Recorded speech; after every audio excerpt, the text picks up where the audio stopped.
Pad Paramahansa Parivajakacharya Stottara Satri Srimad, His Divine Grace A.C. Bhaktivedanta Swami Srila Prabhupada Ki Namacharya Srila Haridas Thakur Ki Jai Prem Se Goshi Krishna Chaitanya Prabhu Nithananda Shri Advaita Gadadhar Shivasadi Gaura Bhakta Vrinda Ki Jai Shri Vrindam Ki Jai Mathuradam Ki Jai Navadvipdam Ki Jai Grantaraj Srimad Bhagavatam Ki Jai.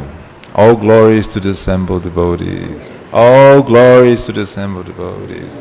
All glories to the assembled devotees. All glories to Shri Shri Guru and Gauranga.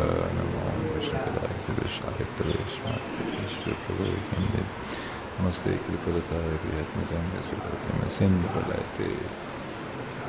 Om Namo Bhagavate Vasudevaya.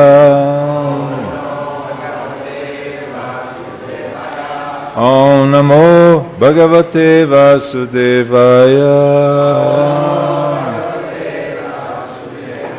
Om Namo Bhagavate Vasudevaya.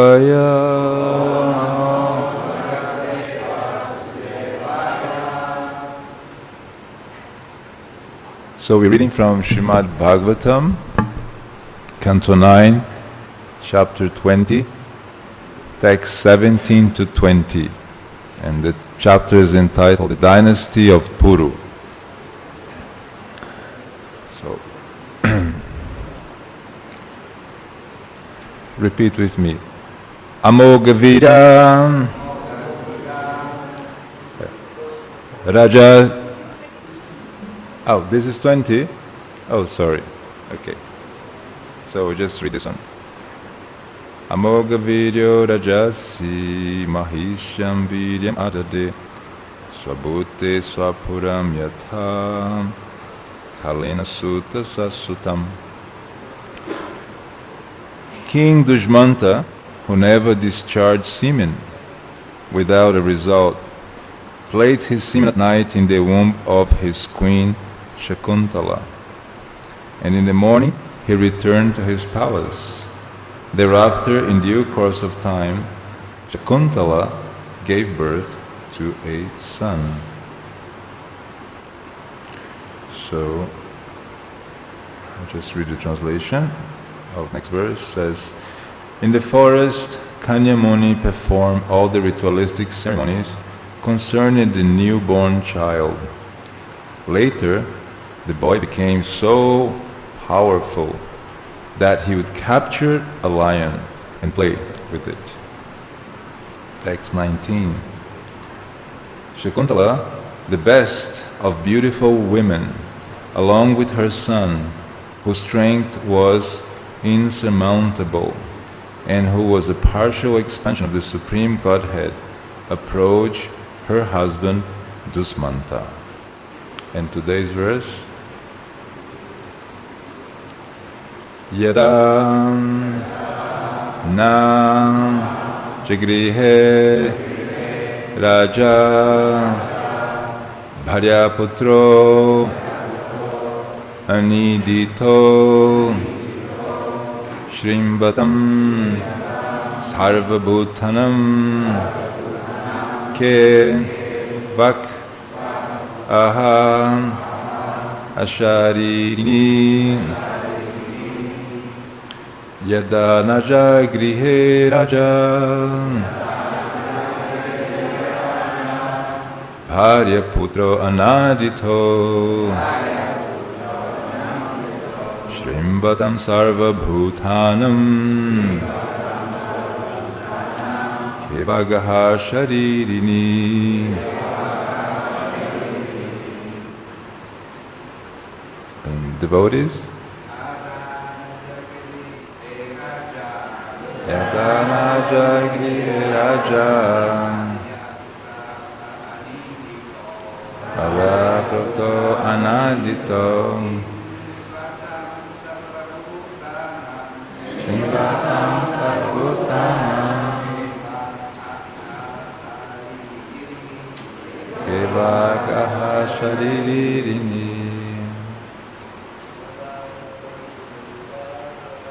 Yadana Jagri Raja nidita Srimvatam sarvabhutanam Evagaha sharini Yadana jaghe raja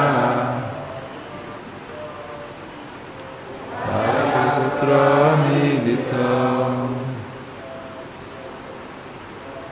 Srimvatam sarvabhutanam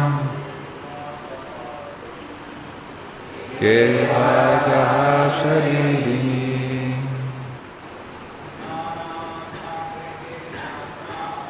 Nanajaghe raja Bharaputra nidita Srimvatam sarvabhutanam Evagaha sharirini. Mataji's? Yadana jaghe raja Bharaputra nidita Srimvatam sarvabhutanam Kevagaha sharirini Yadana jagrihe raja Mayaputro anidito Srimvatam sarvabhutanam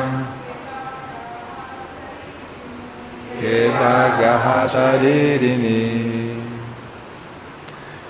Yada when na not Jagrihe accepted Raja the king Dushmanta Bharya Putro his real son and real wife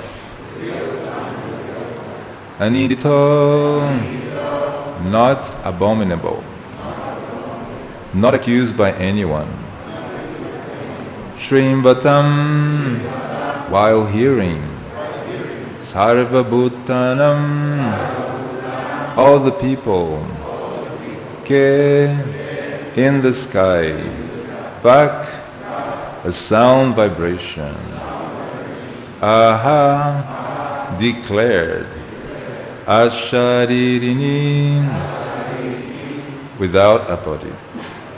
So the translation says, when the king refused to accept his wife and son, who were both irreproachable, an unembodied voice spoke from the sky as an omen and was heard by everyone present.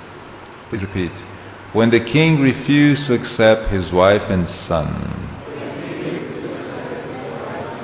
who were both irreproachable, an embodied voice spoke from the sky as an omen and was heard by everyone present. Purport by A.C. Bhaktivedanta Swami Srila Prabhupada. Maharaj Dasmanta knew that Shakuntala and the boy were his own wife and son. But because they came from outside and were unknown to the citizens, he at first declined to accept them. Shakuntala, however, was so chaste that an omen from the sky declared the truth so that others could hear. When everybody heard from the omen that Shakuntala and her child were truly the king's wife and son, the king gladly accepted them. Namo Vishnu Padaya Krishna Krishnaya Vatale Srimad Bhagavatam Swanam Namaste Kriparataya Vrihatmudam Saritaya Namaste. Hare Krishna. Good morning. It's always a good morning to be reading Srimad Bhagavatam in Sri Mayapur Dham, such an auspicious place. This verse is describing, as many other verses, the dynasty of very special personalities. And right in the beginning of this canto, in the second chapter, there's a very important point made. When the descendants of the king is being described, the whole dynasty is manifesting different varnas. So in chapter 2, it is said that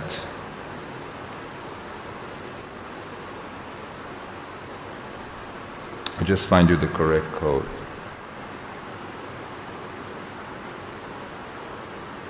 Yes.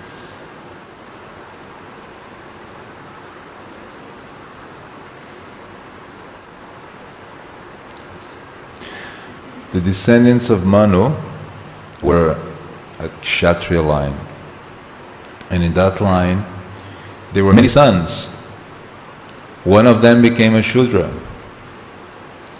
One of them, or the whole dynasty of that king became Brahmanas. And one of them became a Vaishya. And that's a very important point. Because the tendency is to think that someone who is the son of a great personality like a Brahman will be a Brahman. In English it's even said, like father, like son. So that's a natural tendency of humanity to think in those terms. But this second chapter is proving quite the contrary. The second chapter is actually showing that it is by quality that one acquires his condition, nature, his varna, his occupation, therefore the way he relates to the world in so many ways, including economically. So that is coming from qualities which are developed by higher training. So that's a very important point, because that's an essential point for spirituality. If you observe the history of religion, in all religions, the priests tend to keep the priesthood based on birth, based on positions, and that's when the religion declines. So, bearing that point in mind, we'll come back to that point. We're going to speak, or try to speak, with your blessings, which is assembly of very advanced Vaishnavas. I'm just a simple student in the process of bhakti, trying to share my humble realizations with all of you. Talking about this very exalted king, Dushmanta. Dushmanta Maharaj was very tired. He's wandering, he's looking for shelter. And he goes to a river, there's a barren land, and as he walks further, he finds a beautiful forest in Maharashtra. The forest has fruits and flowers and birds, and he's really enchanted by the forest. As he approaches more and more, he finds that forest is protected by a sadhu. Kanya Muni is living there. And not only the fruits and the flowers, when he sees this most enchanting lady, which is looking at him, her fragrance is described as spreading in a very big distance. And she is the most beautiful lady he has ever seen. So immediately he gets infatuated by that lady, and he decides that he wants to marry her inside of his mind. And that was yesterday's verse, how that marriage was according to an agreement. And she also desired to have him as a husband. And you may infer or inquire, why just a scene of material attraction is described in Srimad Bhagavatam? But actually, that's exactly the point which makes this pastime so glorious. Because despite the fact that King Dushmanta is infatuated by this very beautiful goddess, Shakuntala. There is a deep spiritual understanding underlying this pastime. So let's visit first her parents. Vishwamrita, a great Kshatriya. He was observing that the Brahmins had bigger power than the Kshatriyas. So at one point he decided, I don't want to be a Kshatriya anymore because I want power. I want to be a Brahman. And he started doing so much austerities that everybody was at one point a little disturbed by all those austerities. Until he came to a point where the Brahminical society said, okay, you are Brahman. And then Indra, seeing his austerity, immediately imagined, here is someone doing austerity to enjoy the facilities I have. He wants to come and take my post. So you see, many times when we're doing service, we think that post is the prominent feature. But actually it's the service which is the prominent feature. And this pastime illustrates that. We may think, if I lose my position, someone else will take over, and you start acting in a way to protect your position, and you lose from your vision. What is the goal of that post? The goal of that post is to serve, and the service becomes secondary, when actually it's the opposite. Whatever service we do is with the intention of pleasing the Supreme Personality of Godhead. So here, Indra is upset with Vishwamrita. And so, he thinks, I know, I'm going to invite Goddess Menaka to come and present herself in front of Vishwamrita. And Vishwamrita, even though he could tolerate hunger and thirst and so many difficult situations, when he heard the twinkling of her ankle bells and the bracelets touching each other, just by the way they touch each other, his attention was caught and he opened his eyes. And when he contemplated that beautiful goddess, he could not resist and he desired to marry her, live with her, and so he did, and from the union a baby was born. But he realized that that was not what he wanted very soon. He was thinking of austerities and tapasya and katar, and family life was not what he was expecting. So he left.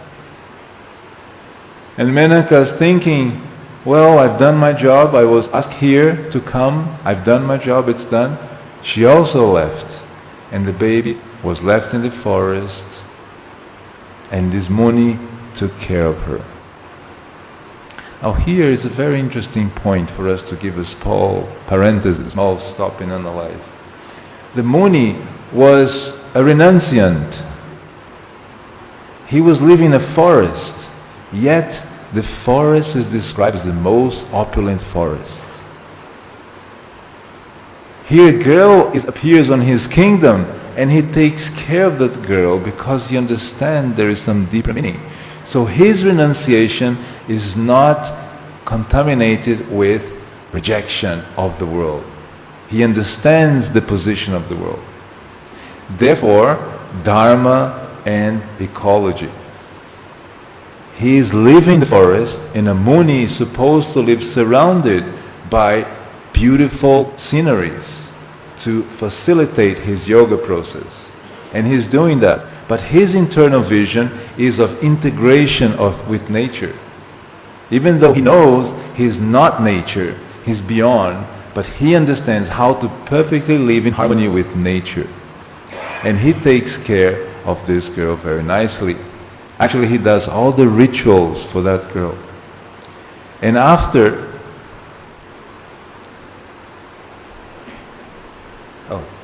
thank you.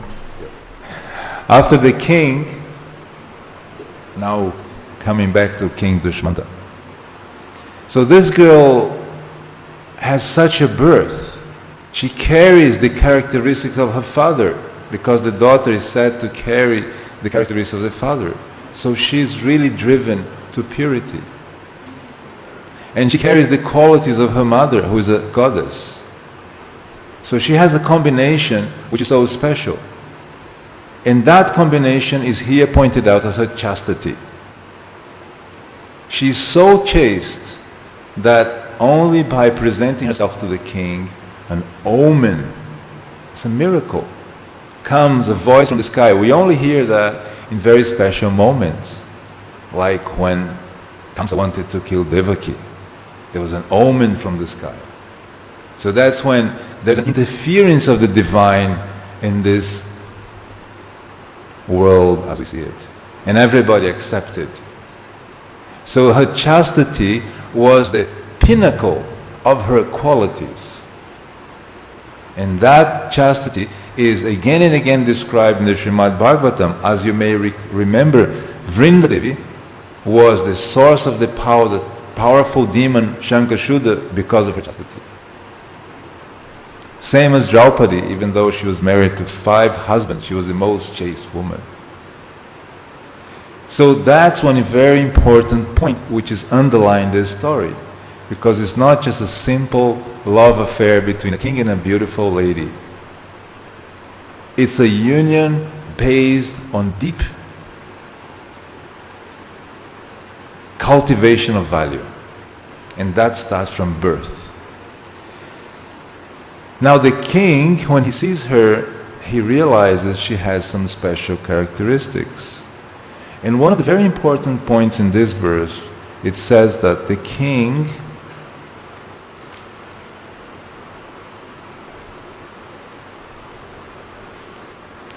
verse 17. King Dushmanta, who never discharged semen without a result. Just imagine, for a king as powerful as him, he could have any woman he desired in his kingdom, which was basically the world. But he only engaged in sexual activities if there was a result. That means if there was procreation, if there was a purpose behind it. And that is where we start to understand the qualities of a king. First, he was a devotee. And Bhagavatam defines that the king should be a devotee of Krishna or devotee of God. So he qualified. And as an external practice, he would only engage in this sexual activity if it was for a result. When we analyze modernity, leaders are really being leaders because it provides facility. And all we hear is this president has so much facility because he illicitly acquired it. This prime minister did this king did this, and so like this. But here we see that this king, he is concerned about virtue. So many times we discuss Varnashram, but one point which is really prominent that we must understand is Varnashram in the 7th canto. When Narada Muni is going to describe Varnashram extensively, he starts in verse 7, 11 to 12, which basically is giving 30 qualities for someone to be a human being. So the whole culture of Varnashram starts with the cultivation of qualities. And sometimes we are distracted as bhakti yogis because there's a verse which says anyone who practices devotional service immediately has the qualities of the demigods. So we prematurely assume, I'm practicing bhakti yoga, therefore I have the qualities. Therefore, I don't need to focus on developing qualities. For example, if we are leaders, the truthfulness of it. You stop someone and say, do you have a minute? But you really want to talk 30 minutes with the person. So truthfulness in small quantities build up to a truthful character. Now a truthful character will inspire devotees to follow. People will follow a truthful person. If it's not a truthful person, the tendency over time is to the inspiration to drop and everybody to dissipate. And we see that happening in our society. Because when the founder Acharya was here, there was so much truthfulness. If someone dared to say an half-truth fact in front of the founder Acharya, he himself would just melt in shame. And that was just something standard. Everybody knew that. Nobody would come in front of Srila Prabhupada and kind of try to hide things or to give half-truth. And there's so many descriptions of disciples who experienced that. So truthfulness was something extremely valued, extremely, extremely nurtured. As time passes in our institution, that truthfulness may decrease. And that's where people may not want to follow that specific leader. And if that happens, there's a tendency of just institutionalizing, making institutional positions. And that's when genuine religion becomes a secular or just a structured religion. And that's the risk everybody who is trying to propose spirituality is running in a kingdom or a movement or a society or religion. And it starts individually. Because if you have a look, maybe some 100 years back or maybe 70 years back, our founder Acharya was in an assembly of Vaishnavas, and he was one sitting on the audience, looking at probably some speaker discoursing about Bhakti Yoga, about Chaitanya Mahaprabhu. And his position was not a confrontational position. His position was a proactive one. He understood the mission. He did not crystallize a post. I am so-and-so, therefore have the right to become the next Acharya of this mat, this institution, this movement. But he just prayed very humbly and started from nothing. And from nothing he built a whole movement. Based on, it was described in a class, I really love the concept, the hypnotic movement, the hypnotic power of Krishna consciousness.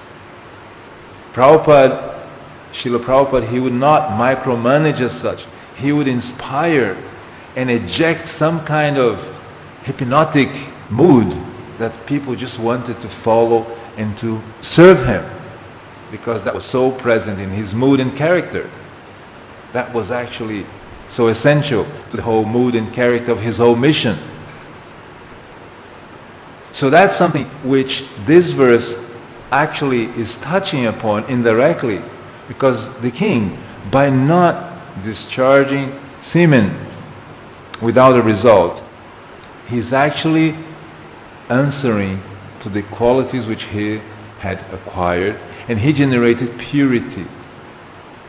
And that purity, associated with the purity of Shakuntala, who's a goddess, but at the same time was not promoting herself on the social media as a goddess. She was in an ashram, and at the right time, she did her function.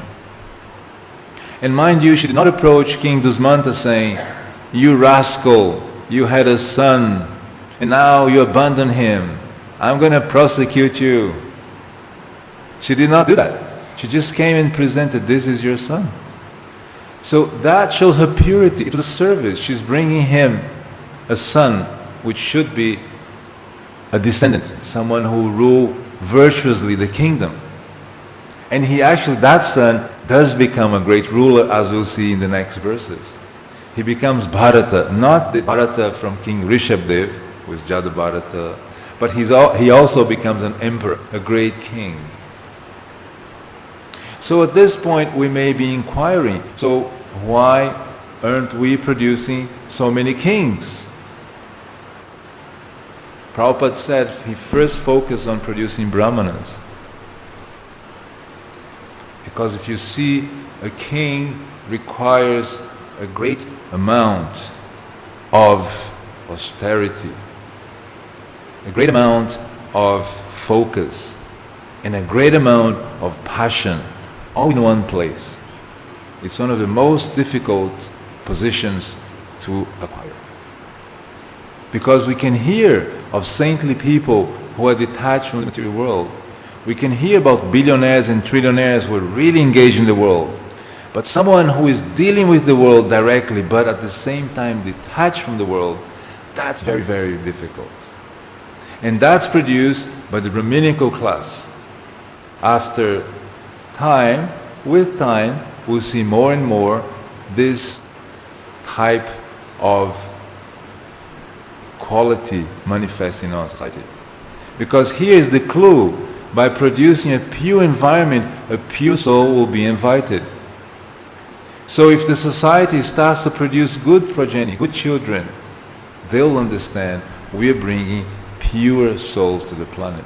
But if we think, no, purity has no place, I am the owner of my senses, I do as I please, you may do so, but it will not attract a pure soul. That is within all of us in the society. The future of the society is right here, because when we produce new members, that production is depending on our individual purity, not on the temple purity, not on the guru's purity, but on your purity when you invite your soul to come and be there. So the quality of the movement is made by the quality of the members. So the king, being so virtuous, naturally has people under him who are virtuous. And as soon as he understands, not him, the king, as Prabhupada points out, he knew that Shakuntala and her son were his wife and son. But no one else in the kingdom knew. So it was a very difficult situation for him. He needed evidence. And therefore the omen is the evidence. And therefore that divine position of a king, which has some connection with the divine, was present. Now you may be thinking, that's very well for a king in this era. We are in Kali Yuga. What is of us? Right? What is the situation for all of us? How does this apply to me here now, with all my anarthas, with all my positions and sanskars and whatever? That is really applicable. Because this is a science which is absolutely predictable. Absolutely predictable, and it will always be. The subtle mentality of a parent and of the parents together generate the next tissue. And Prabhupada was very careful on that. Because Prabhupada, he was always telling us how we should be missionaries. Because the missionary spirit keeps us on that purity fringe. You can't kind of be relapsed and be a missionary. It doesn't match. People notice from very far distance. They can smell that this person is not genuine. But as soon as you live a genuine life, people come forward. And they're waiting for that, because that's the biggest scarcity in the world. The world is looking for purity. Organic food is selling like anything because people want pure things. All food is contaminated. Therefore, people are looking for organic food. People are looking for pure education. So they are paying huge amounts for people to go to very expensive schools. But in that case, they miss the point. That education to be pure needs to be given by pure teachers. And that's very difficult to generate in a society. It's one of the most difficult things to generate. Because first the society has to understand its duty to maintain those teachers. Then the teacher can manifest his life as a teacher. Otherwise he needs to get a job, and in his free time he'll teach at the Gurukul. Or he needs to have an inheritance to be able to teach at the Gurukul. But the society has to understand the value. So again we go down to values. So building a society is based on cultivating values individually, and that individual values will manifest, will shine globally. Just like if someone approaches ISKCON Mandir, the first person they meet is the impression of ISKCON. If the person is very kind of not really focused visually, what he speaks is not really what the institution speaks, there's a huge gap between what we think ISKCON is and what ISKCON really is. So, how does this relate to all of us? Srimad Bhagavatam, as a pure, immaculate description of bhakti, is inviting us to go back to Godhead, because this environment is not where we belong. We don't belong here. This is not our house. As it was described yesterday, he said,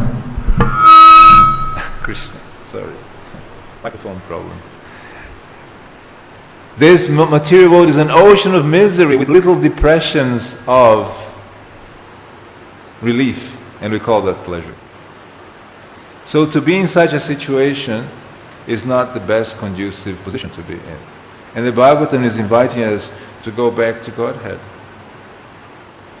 Srila Prabhupada is making every endeavor, every arrangement for us to understand that point, that this world is not the world to be in. Finally, Sri Rupa Goswami, when he was in the second time in Puri, he made a very special writing to Sri Chaitanya Mahaprabhu, actually to the world.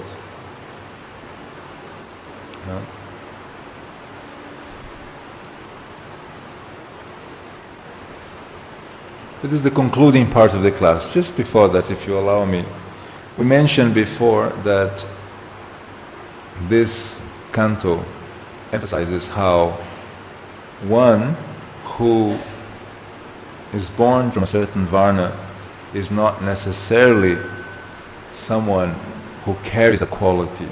And Prabhupada says in the 9.2.23.24 purport, he says, from Manu, one son became Kshatriya, another Brahman, and another Vaishya. This concerns the statement of Narada Muni, Yasya yao lakshanan proktam pumso var nabhir vai jakan. One should always remember that Brahman, Kshatriya, Vaishyas should never be regarded as member of a caste by birth. So one is Brahmana, Kshatriya, Vaishya, never by birth but by quality. That's Prabhupada's statement. And if you have a look in modernity in India, more and more the ancient concept of birthright becomes prominent. To the point that today it's said that if a cow is not an Indian breed cow, it is not a cow. That is a popular knowledge which is circulating within India. And I was a little shocked because our founder Acharya never made that point. And it has a purpose behind it, because the cow is one of the 64 items of worship. And if a cow which is not from India is not a cow, whatever is in the West is not worshipable. And some people go as far as saying, if it's not worshipable, what is the problem with being killed? So if you follow that mind, that thinking process, what it's saying is, by birth, by origin, we are qualified. And if a cow which is born in India is the real cow, what to speak about the South Brahman? The Brahman from South India, he is the real Brahman. And then we'll fight amongst India, who is the real dynasty of the Brahman. But if you see Prabhupada, he just made a point, and he's making that it's not by birth, it is by quality. And that's something which we have to internalize. Developing the qualities which Narada Muni point out as the qualities: truthfulness, austerity, cleanliness. So many, there are 21, 30. 21 is just to be a human being, and 9 is the process of bhakti. It's really nice revisiting this verse. So Rupa Goswami, when he was in Puri for the second time, he stayed with Haridas Thakur. And he composed this beautiful verse, which actually is a verse that is useful for us, because it basically talks about how Lord Gauranga is the one who can give us that bridge between the qualities we don't have and the desires to have those qualities. And the way he does that is just by saying, well, first of all, Prabhupada says, one who chanted Hare Krishna, he cannot give it up. Cannot give it up. He has to come again. This life or next life. Krishna will never leave him. Krishna. Once surrender sincerely, Krishna, I'm yours. Krishna will never leave him and he'll protect you. But if he had become a little stronger, then there is no question of falling down. Hypnotize. It is so nice one become hypnotized. Otherwise, why the boys are working so hard? They are laughter. They all qualified. So Prabhupada again is saying about the hypnotic movement and the qualities. And Rupa Goswami, when he writes this poem to Sri Chaitanya Mahaprabhu, he does not like it because it's glorifying him. And I'll finish this class with this point. It says, it's in Antya Lila, it's in 3 places. Antya Lila 132, it says, may the Supreme Lord, who is known as the son of Srimati Sachi Devi, be transcendently situated in the innermost core of your heart, resplendent with his radiance and molten gold. He has descended in the age of Kali by his causeless mercy to bestow what no incarnation has ever given before, the mellow of devotional love. And he says in the next verse, may the Lord come and live in your heart as a lion to throw away all your material desires. So here we see King Dushmanta, who is in front of the biggest material attraction, the beauty of a woman, control his senses and behave in a very dharmic way. And Rupa Goswami is asking for the Lord to come and live in our heart, so that the Lord, in the form of a lion, Gauranga, he will chase away all the material desires and will be able to actually accomplish. And that's the clue. That's how we, coming from a background, many of you come very pious background, but myself, very impious background. So all those sanskaras does not translate into the qualities that Narada Muni is talking about. There's a big bridge. But this is the clue. If Lord Gauranga comes and lives in your heart as a lion, he'll chase away all the material desires. Yeah, I'd like to stop here. And if there are questions or corrections or other points, there's a point at the back. Do we have a mic? Is there a mic here? There's a mic here. Yes, Prabhu.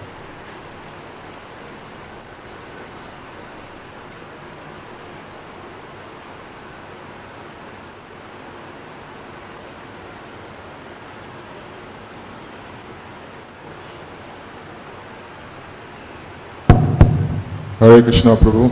Thank you very much for your class. While you were giving the lecture, you touched upon the point that at the time of conception, the consciousness of the father and mother has to be right. And if that consciousness is right, then they will have the Krishna conscious progeny.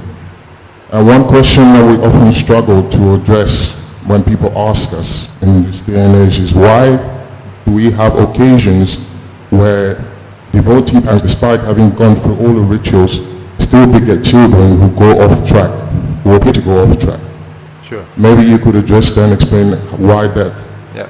Happens. Sure. Yes, thank you for your question. It's a good question. His question was, we have good parents who sometimes have children which don't go off track. That's the words he used, right? Why does that happen? Well, each jiva is very individual jiva. And when we say off track, you have to look at the bigger picture. Because many times a teenager lives, but later on in his life, he reflects on everything he went through, and he returns even stronger. Another situation is when a devotee joins, very sincere, he becomes a big leader, and then he falls from that position. Then you might also ask, why did he fall, from that position? And the answer is simple. The answer is basically because that specific jiva has not achieved that level of determination. Even though the room is pure, there's still some impure habits. And it's said that only when a practitioner decides to be a real sadhaka and take that mood of a sadhaka, then he really starts his bhakti process. So being a second generation, many times the child thinks everything is very natural for him. His friends and his mood and his environment. So it doesn't really click that he has to be serious about it. And then sometimes, by association, he acquires different values. And then he strays away. But one thing which is very important is the knowledge a child receives until the age of 10 is his foundational knowledge. So if parents can at least provide a very foundational, strong Krishna conscious value in that period of time, whatever happened after, that becomes partially possible to repair and to remake. But at the same time, you see, that question addresses a very important point. Let's say we're in the middle of a town, a big capital, and I have to work outside, there's no association. My children have to go from very early age to a school with people who don't have the right mentality. That mentality, even though it came pure in conception, was now influenced by so many other mentalities. So therefore, you see, Prabhupada, he's so practical. He's such a practical person. He says, you go to a farm, you start a farm community, find a simple way to live and give good association for your children, because they will be the future of the movement. In that protected environment where economy is not an issue. I don't have to live here and go collect in another place. I can live locally. And living locally gives family bonds, strong family bonds. When we have to travel, we all who have to travel experience what it makes to our family lives. It's a big disaster. Because family needs time, needs bonding, needs that structure which is solid. And I know that my parents will always be my parents. Somewhere in your mind, your parents is your safeguard, isn't it? So that gives you security as a human being to go forward. So the whole social structure which you talk about, Prabhupada had very clear on his mind. The challenge is, we all came from a scenario where in our mind that's not possible. To live simply, what about insurance, what about medical, we start thinking what about college, what about the future, what about security, and all these different needs which we have acquired from society stops us from really meditating and having a simple protected life. So we do the first part correct. Many devotees are very strict. They chant the 50 rounds. They are very like King Dushmanta. But then the second part, which is the community, they really can't provide alone. So they have to submit their children to an environment. If you will allow, I have a follow-up question. Okay. Based on one of the points you made while you were answering my previous question.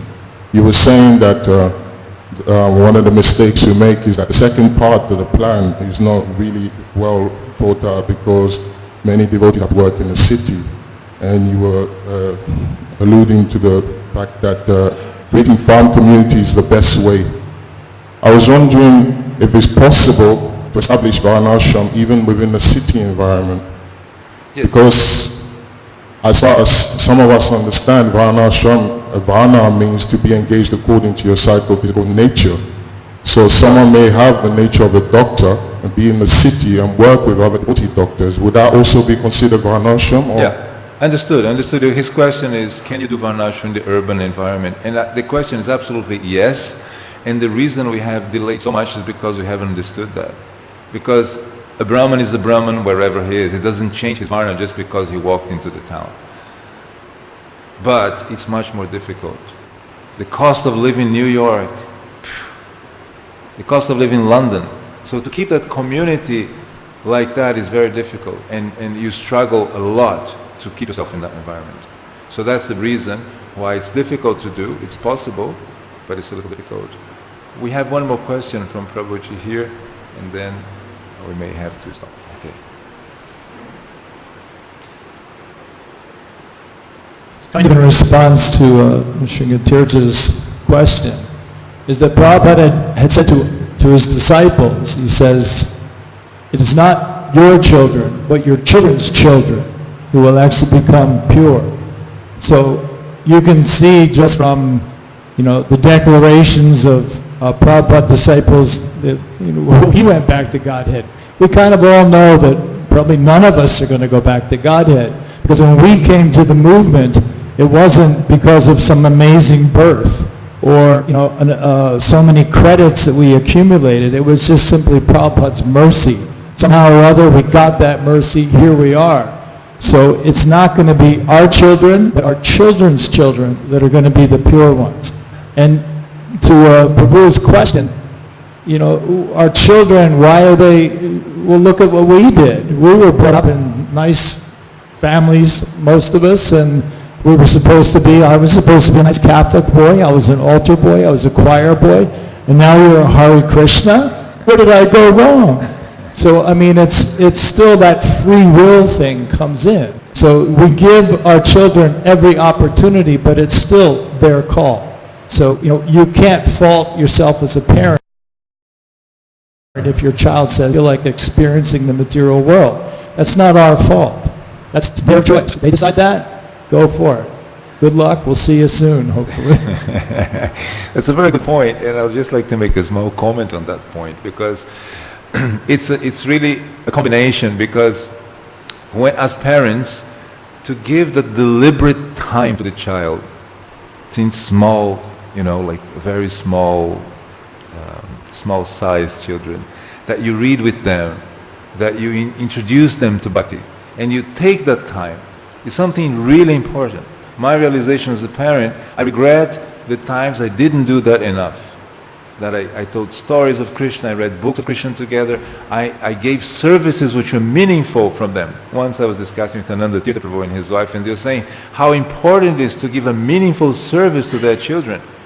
So here comes his children, which are very short, with the GBC book of signatures. It's very cute to see them put the GBC book, and they do so perfectly, like such a composed Vaishnava coming, and it's incredible to see. I take this as a great inspiration, because he's giving the time for them, so naturally there's an expected response. So just complementing your comment, which is really beautiful, is that it's their choice, and it's our responsibility to give the maximum association we can within Krishna consciousness and meaningfulness to their Krishna consciousness. That's where our community is developing more and more, like teenagerhood is kind of a blank. The children just don't know what to do, what's expected of them. It's kind of a blank space. What do I do now? And they have to figure out, they have to go through that transformation, internal, outside, etc. And we are making progress. And just to finalize the class, because time is coming, I'll just say that our children's children, I was talking with an Amish person in America, and this person is amazing. And he was just very cool about everything. He was not affected that I was a Hare Krishna. There was actually 12 Hare Krishna around him, afraid that we would preach him down. He was just cool. And he told, responding to my questions, oh, I see you have from your 10 children, 8 stays with you at home and decides to follow a agrarian lifestyle. Oh my God, I look at you, and then he says, cool down. We've been doing this for 300 years. And my parent told me this is all what we do, and I just accepted it, and I carried it on. There's not all these options and something. So time, hopefully, will reveal. And the second point, which is really a responsibility within us, time will make it, but it depends on our nurturing of those folks. If we just leave it to time, time can be tricky at times. It can propose things, we can get involved and entangled, and when we see we have deviated quite a few degrees. You can only see that after a long time. If you look into one place and you deviate a few degrees, only after some time you see how much you have done it. So, to end on a sweet note, I pray that Lord Gauranga comes and lives in our hearts as a lion to scare away all the material desires, so we can actually be pure Vaishnavas and actually fulfill our mission to be here, which is to be the successors of A.C. Bhaktivedanta Swami Srila Prabhupada. Thank you ever so much for your patience and tolerance. Srila Prabhupada ki, Grantaraj Srimad Bhagavatam ki, Hare Krishna.